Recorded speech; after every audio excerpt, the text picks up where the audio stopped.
We have the Pixel 6 and 6 Pro. These are both powered by not a Qualcomm chip, but a Tensor processor, Google's own chipset. Now let's find out how good it is for us gamers. So let's jump in.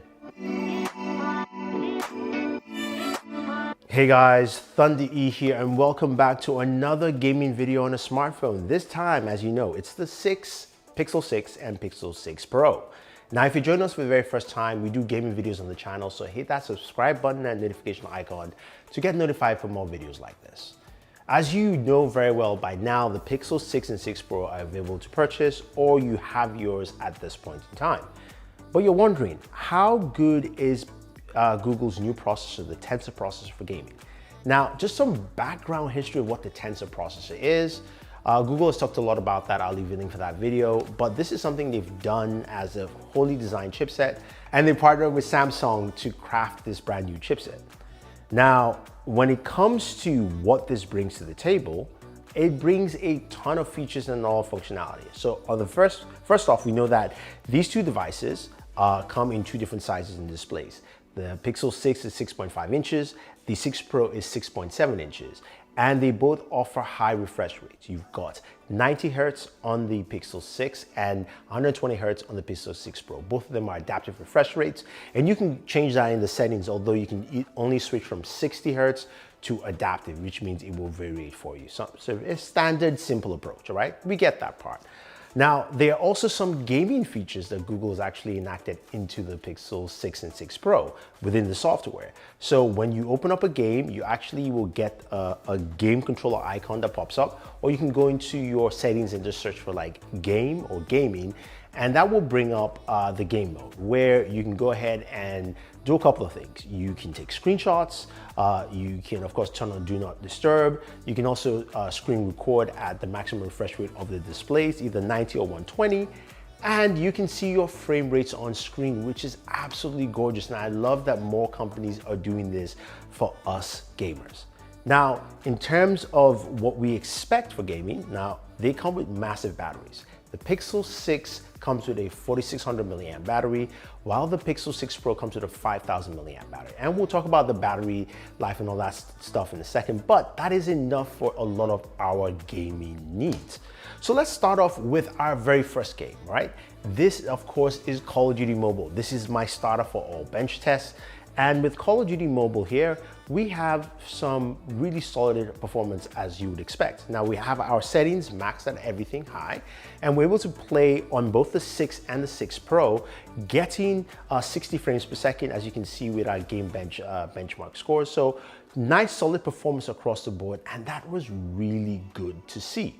So that's a good start, right? Great. Now let's move on to PUBG Mobile. Now, this is a game that can be graphically intensive, and some of you say, you know, I can unlock it to 90 Hertz, 120. I went with just the standard approach because that's what a lot of people do when they play PUBG Mobile, right? So we had PUBG Mobile on both the 6 and the 6 Pro, and it did play well. In terms of settings though, we're only able to achieve one of our two key settings. We're able to play on Smooth Extreme, and on Smooth Extreme, we're able to get 60 frames per second on both the Pixel 6 and the 6 Pro. So that's solid gameplay performance as you would expect with every device we've used this year, from either the Galaxy or the iPhone. Now, the one thing we could not do was play Ultra HD Ultra, which said it was not available. Now, this doesn't mean that the processor can't handle it. It just means it's currently not available from the developer. So that option was not there. So that might be a little strike to the Pixel 6 and 6 Pro, but we'll see how things develop. Again, I got these devices before they actually hit the market, so let us put that in mind. Now, speaking of things that we do need as we put in mind, are cases. And you guys know I love using speaking cases. I've been using them for years, and they've been a channel sponsor on this channel, especially with our gaming videos. And I like using speaking cases when I game because number one, they provide some nice thermal protection, and they provide some protection for devices, especially devices like the Pixel 6 Pro and 6 with that massive camera bump. Now, with the Pixel 6 Pro, I'm using the liquid air case. It's got that, you know, rigid back, which gives me better grip for something with a larger display. While with the Pixel 6, I'm using the rugged armor case. I like the feel and fit for it, but any of these cases will work, and if you want to use them, use the links down below. And also check out their power arc charger because the Pixel 6 and 6 Pro do not come with any chargers in the box. Okay, so we've got our cases, our phones are protected. Let's move on to the very next bad boy that we're all waiting for, which of course is Genshin Impact. Now, Genshin Impact is a game that is graphically intensive. And of course, we downloaded it, we set it to the highest graphical setting at 60 frames per second. I maxed out everything, which is what I do in every test. And this is where things became quite shocking for me. So within the first 5 minutes of gameplay, I started seeing just variable frame rates on screen while gaming using the Pixel 6 Pro and also with Game Bench. And you can see on Game Bench that yes, the average frame rate was still staying steady, but it was variating between 28, 14, 30. Honestly, within the first 5 minutes, it dropped down from 60 frames per second down to the mid 40s. And by the time I finished playing 30 minutes of gameplay of Genshin Impact on both the Pixel 6 and 6 Pro, I ended up with an average frame rate of 35 and 36 frames per second, respectively. So that should say something. Now, I have not seen those kind of numbers. And again, this to me is a bit shocking. And I can say, hey, it might be something that has to do with an update, but also might be just the performance of the chipset itself. So that is something to take note. Now, some of you are wondering, okay, how does that correlate with benchmarks? What are the benchmarks for this device? So let's go to Geekbench where we ran some benchmarks on here and see what we actually got. Now on the 6 Pro, we got a single core performance of 1001 and a multi-core performance of 2677. Now, when we look at that in comparison, that is below the Galaxy S21 Ultra, the Exynos model. That's the Exynos 2100, which comes in at 3176, also below the S21, the OnePlus 8 Pro. Now, in single core performance, that actually beats out the Exynos performance. So you see that there. Now, I haven't run any comparisons with the Qualcomm version, which I'll be doing a separate video for you guys, especially want to see what that gaming performance actually looks like.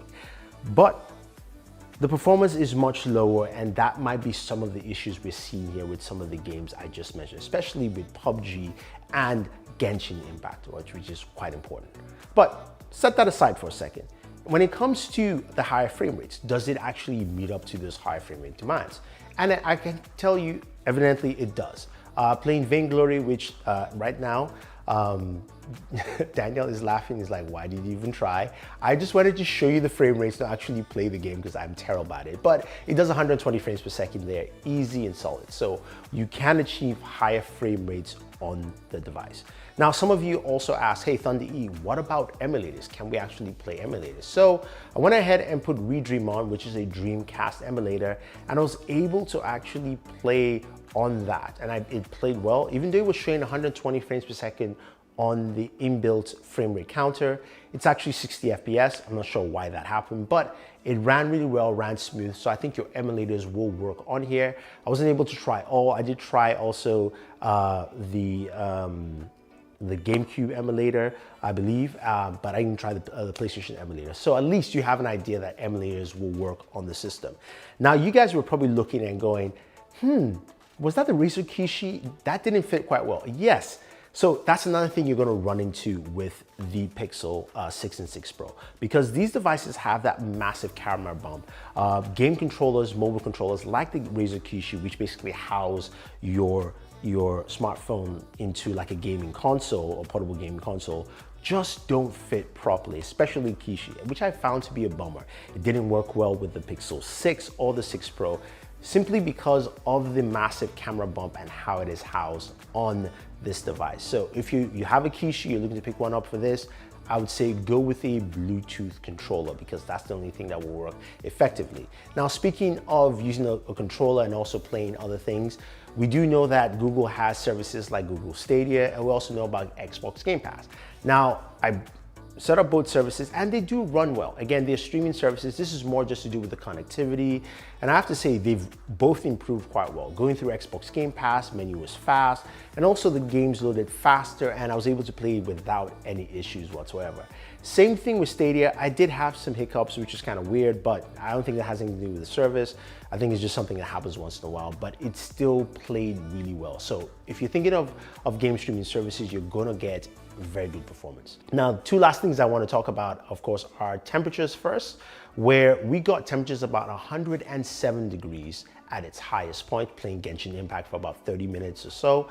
And I think that's the best I got in temperatures, highest I got in temperatures overall. And I think that's pretty solid. The device didn't run too hot in comparison to some other devices that could reach like 115 or so. So that was pretty cool. And I got those temperatures from both the Pixel 6 and the 6 Pro.